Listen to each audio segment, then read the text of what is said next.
What's up, Stats? Hi, Jonah. Okay, entertain me. I'm sorry.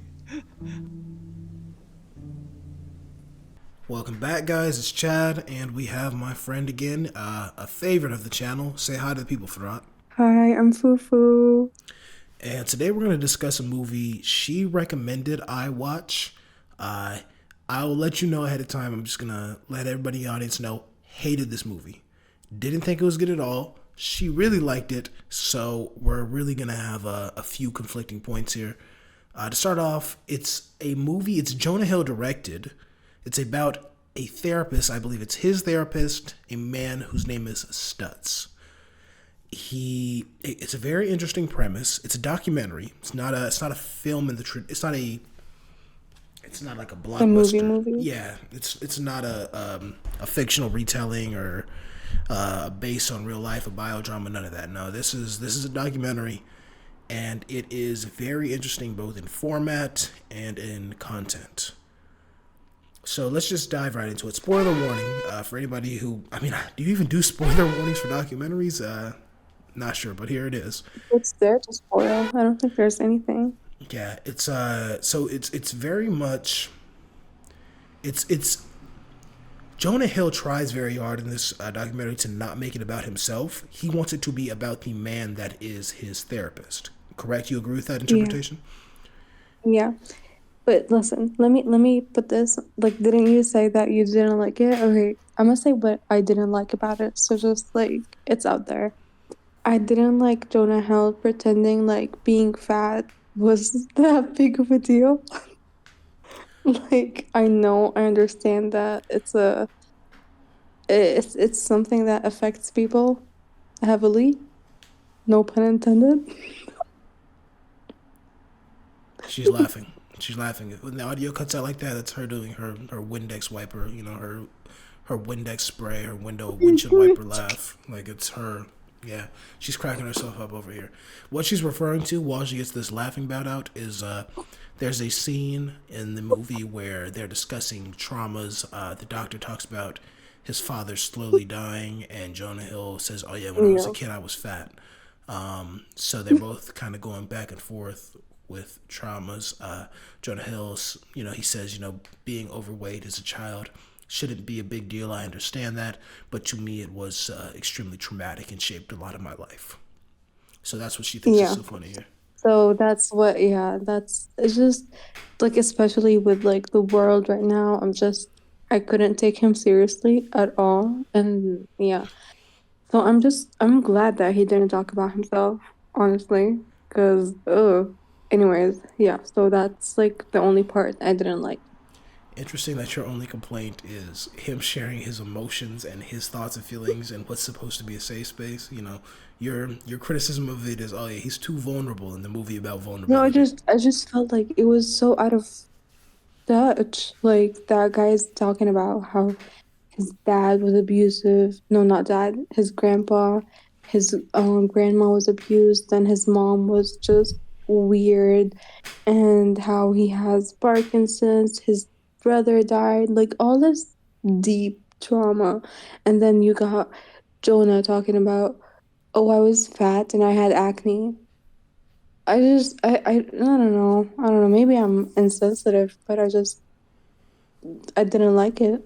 I definitely understand what you're saying. I have a lot of criticisms of this film. The only thing I can say was positive was the direction. I actually think Jonah Hill has some level of talent as a director. There were some cinematographic choices that were made here that I think were very interesting. Yeah. The recreation of The Office on the green screen with the black background for some of the scenes in the latter half of the movie. Very interesting choice when I was watching it be set up, but I think it conveyed some things extremely well. And that's something that's, it's not uncommon, that setup, infinite dark void background with people in chairs talking to each other. That's kind of a staple, but he chose it. He chose to go there with the classic, and it worked for this. The black and white nature of it, I think the timing of the delivery of different lines, of switching between overall view of everybody to close-up shots on the face. Yeah. Directing a documentary is a talent. It's talent not every director Yeah, has. I think Jonah Hill did a good job here. I think it captured the emotional vibe. I guess I don't know if vibe is a word, but the ideas and the theme of the whole documentary and the feel of it very well. This movie feels like a psychological trauma based documentary analyzing the mind of a psychologist who wants to focus on what we can do immediately in the world, in the immediate life we're living in. What can we do in the now to address our feelings as opposed to dwelling on past traumas, addressing past traumas through current action. I feel as if he does a very, exactly. yeah, the framing of it, the direction, it all works very well with that idea. That idea is the centerpiece of it, of this documentary, and everything else feeds into it. So I think we have to give the man his props for that. Whether you think he's, a wimp or whatever Farad thinks he is, where he just complains all the time, I think he's a great director, I at think least in he's that genre. just a white rich person. I mean, I don't know if this race has anything to do with it. Please don't cancel me, YouTube. But he's, his class definitely. I'll talk on that all day. Rich people from LA are some of the worst rich people on earth. Rich people everywhere are terrible people. I'm talking to one, and you're not my I favorite. just I'm joking with you. so out of touch, so like what's the word? Self-involved. Like I don't know. That's like what I've seen from famous people. Yeah, rich white people from LA are mm-mm. Like aren't the Kardashians from LA, from Cali? Yeah, they're. Yeah, I don't like them. I don't like I him actually love the as Kardashians, but that's a separate point. yeah, of course you do. They're just so I You don't know. whatever, man. I'm not gonna go into that. Anyways, you want a fun fact? Yes. Do you know Travis Scott Wake Up the music video? Was that directed by Jonah Hill? Yeah. Hey, like I said, he's a talented director, if Yeah, nothing he's a else. really good director, honestly. Back, But back. okay, I have a question for you. Absolutely. What's your shadow? Like from the movie, from the documentary, like when they talked about shadows, which are like the like like a person from your past that is you probably, um, who you are afraid to talk about or like you keep hidden, but they always haunt you. So who's your shadow? Don't Or have like what's your shadow? don't have a shadow. I'm living in the light. Light around me on all You, sides, bathed in it. I No can name shadow. 17 shadows of yours. Yo, you can't, how are you gonna name my shadows? I'm telling you, I don't. There's nobody I feel is I haunted. can Who's your because I shadow? know This you. is. I know you want to ask me, Okay, so I my can ask you shadow back. is my 16-year-old self who was just being the weirdest teenager, just doing everything that my parents told me not to. And it haunts me to this day because I feel like that's everything my parents see when they look at me. And yeah, that's my shadow. Very Oh, interesting. and it ruined so many friendships. It ruined so many potential like chances for me in life.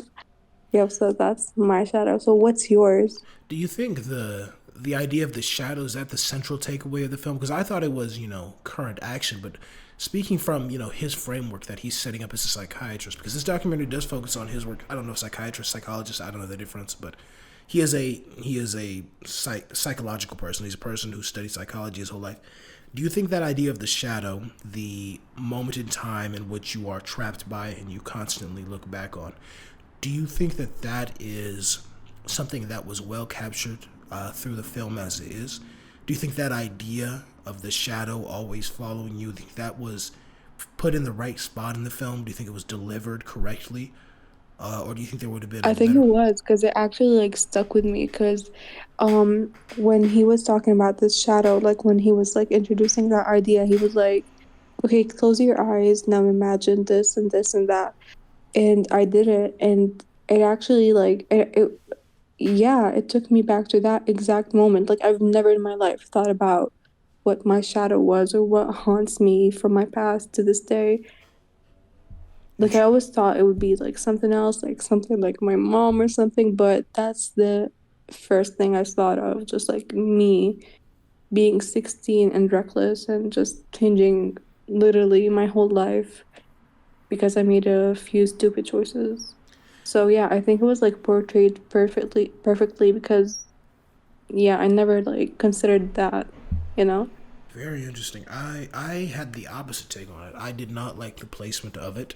I feel as if the it sort of comes right as they're in between two major sections. I would define in the film.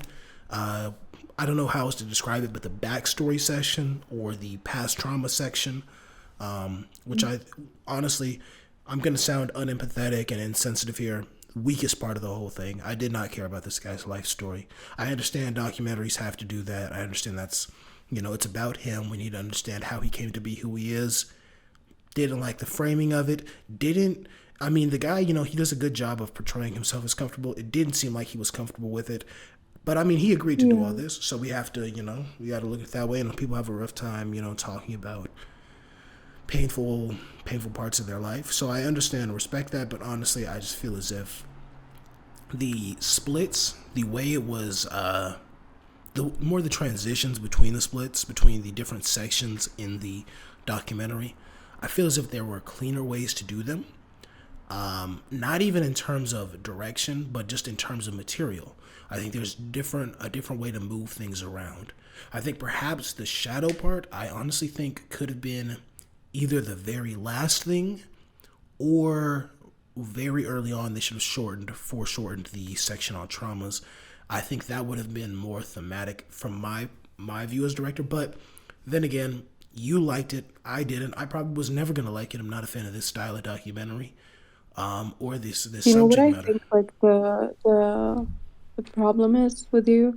I think you're Not with just me. so This isn't an uncomfortable. analysis of Chad. This is an No, okay. analysis of the movie. Your problem with you with this movie, like what what your issue was, I think is just for you to enjoy this movie, you have to be someone who's comfortable with like just deeping your trauma and just being like comfortable with being vulnerable. And I don't think you're that. So I don't think maybe that's that's like the reason. I don't think that's a necessary state of being to enjoy a well executed documentary. I think you can enjoy a And even in if general, yeah, but I'm talking about this one exactly. Like this one, like for me, it felt like a whole therapy session. I loved it. Like it made me think about okay, like when he was talking about the tools and okay, like he talked about like three things or like three stages of life that there's no escaping, and he was like, what were they? Uncertainty, um, work, and something else I forgot. But it was really nice. Oh, worry, yeah, that you always have to like worry about something. And yeah, it felt validated because these things you can never escape, and sometimes like when you go to therapy they make you think, oh, you can become less anxious, you can become this and that, and then he's just there telling you no, you're always going to be haunted by your choices, worrying about your future, all that. So yeah, I don't know, I really liked it. I understand what you're saying. I definitely think that may be part of it. You may have to be a person who enjoys deeply self-reflective pieces. That's what this is. I Yeah, mean, it's it's an experience for the viewer. All film is, but this in particular, I think, is something that's supposed to leave you with a exactly, that's what I takeaway. mean. Yeah, it's supposed to leave you with a takeaway. It's supposed to leave you to uh, view. You're supposed to view yourself as much as you're viewing the film. I guess is the best way I can put it. And I'm not a person who likes that. It's not my ideal type of documentary. Exactly, I like that's what I was getting at. I come to a documentary to get an exploration of a subject, even if the subject's a person. There have been documentaries on people's lives that I've really enjoyed. This this doesn't make, in my opinion, this doesn't make Stutz the main character. He's not the main character. You and your own mind is supposed to be the main character. You're watching it, you're using him as a tool to further explore yourself, and you're using his takeaways that he explains using his own life or Jonah's life or other examples he knows of to give these tools to you. I Yeah, but did. to be fair, like at the beginning of the movie, like Jonah said that I'm making this to share with everyone how you like helped me and how you changed my life basically. So yeah, I think for me that's how I received it. Like, yeah, I'm not watching a documentary except expecting like this guy's life story. I'm not saying it sucks or anything, but yeah, I got what I thought I would. Absolutely. I definitely think that's the type of mentality you need to have. Where Jonah Hill said, "I'm making this to share your gifts with the world." You need to go in ready to Mhm. receive some gifts. I didn't go in wanting them. I didn't leave with any. You did. You left with some. I think that's really what we're gonna have to kind I of wrap things really up with sent soon. this to you. I recommended this to you, expecting you to like have a life-changing moment, but no.